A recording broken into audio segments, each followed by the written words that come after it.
न माने बातों से, वो मानेगा दांतों से। किसान अन्न का दाता है, फिर भी भूखा प्यासा है। केंद्र सरकार होश में आओ, होश में आओ, होश में आओ। क्योंकि यो जो है किसान को बहुत परेशान करने वाली सरकार है। इसने किसान को दुखी कर दिया। कड़ाके की ठंड के बीच नए कृषि कानूनों के खिलाफ चल रहा किसानों का आंदोलन 20वें दिन जारी है। किसानों और सरकार के बीच फिलहाल किसी भी तरह की बातचीत होती नजर नहीं आ रही है।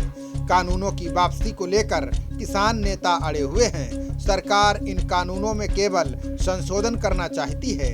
मामला बनता ना देखकर सरकार ने भी एक्शन प्लान तैयार किया है, जिसके तहत वो अलग अलग फ्रंट पर मामले को निपटाने की कोशिश में लगी है। किसान संगठनों के बीच मतभेद सामने आ रहे हैं। भानु गुट ने अलग रास्ता चुन लिया है।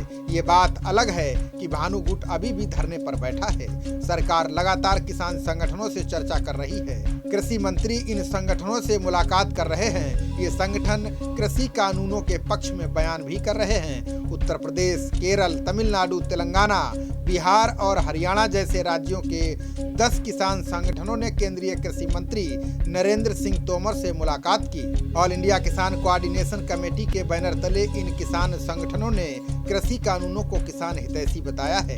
इन संगठनों ने सरकार को अपना समर्थन पत्र भी सौंपा। इससे पहले उत्तराखंड के 100 से ज्यादा किसानों का प्रतिनिधिमंडल कृषि मंत्री तोमर से मिला। किसानों ने कृषि मंत्री से आग्रह किया कि इन किसान हितैषी कानूनों को निरस्त न किया जाए। किसान आंदोलन पर कृषि मंत्री नरेंद्र सिंह तोमर ने कहा कि किसानों के साथ वार्ता की अगली तारीख तय करने के लिए उनसे संपर्क में हैं। तोमर ने कहा कि बैठक निश्चित रूप से होगी। हम किसानों के साथ संपर्क में हैं। उन्होंने कहा कि सरकार किसी भी समय बातचीत के लिए तैयार है। किसान आंदोलन को लेकर बैकफुट पर दिख रही भाजपा ने फिर से कृषि कानून की विशेषता बताने के लिए कमर कस ली है। भाजपा ने आज से दिल्ली देहात में 4 दिवसीय अभियान शुरू किया है। इसका लक्ष्य विपक्षी दलों द्वारा किसान कानून को लेकर गिनाई जा रही खामियों पर प्रतिक्रिया देनी है कि वास्तव में ये कानून गलत नहीं बल्कि किसानों के हित में है। इस अभियान में भाजपा के राष्ट्रीय नेता भी शामिल होंगे। इस अभियान का प्रमुख दिल्ली विधानसभा नेता प्रतिपक्ष रामवीर सिंह विधूड़ी को बनाया गया है।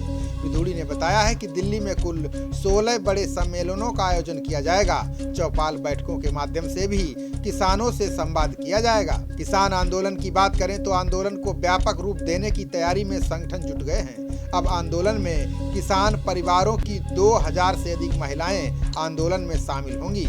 इसके लिए अलग टेंट, लंगर, स्नान घर बनाए जा रहे हैं। संयुक्त किसान मोर्चे का कहना है कि अब किसान आंदोलन बड़ा रूप लेगा। दिल्ली के अलावा देश के दूसरे हिस्सों में भी जिला मुख्यालयों पर किसान विरोध जताएंगे। इनमें पंजाब, हरियाणा, तमिलनाडु, आंध्र प्रदेश, ओडिशा, महाराष्ट्र, बिहार, उत्तर प्रदेश शामिल है। साथ ही राजस्थान, उत्तराखंड समेत दूसरे राज्यों में जिला मुख्यालयों में आंदोलन तेज किया जाएगा। किसान नेता बूटा सिंह ने कहा कि किसान आंदोलन को खत्म करने के लिए सरकार हर तरह का हथकंडा अपना रही है। कभी नक्सल कहती है, कभी पाकिस्तान तो कभी चीन की बात करती है।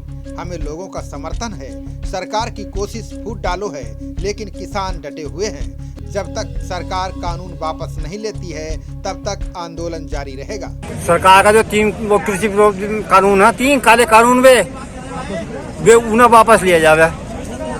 और बात ऐसी है, ये सरकार तो उनमें से है, ये सरकार हमें नहीं भावे, क्योंकि यो जो है किसान को बहुत परेशान करने वाली सरकार है। इसने किसान को दुखी कर दिया।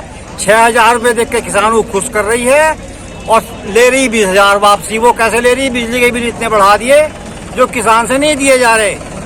पहली बात। दूसरी बात यह है, अगर हमारा मार्च के अब 1 अप्रैल को भी अगर हमारा पेमेंट रुक जाता है जमा करने का किसान सोसाइटी में या कहीं भी की जगह, तो हम पर 10% लगा दें और ये हमारे 8 महीने में कोई पैसा नहीं देते। तो हमारे लोग कर क्या रही है किसान सरकारी हो, इसलिए हमारी विरोधी सरकार है।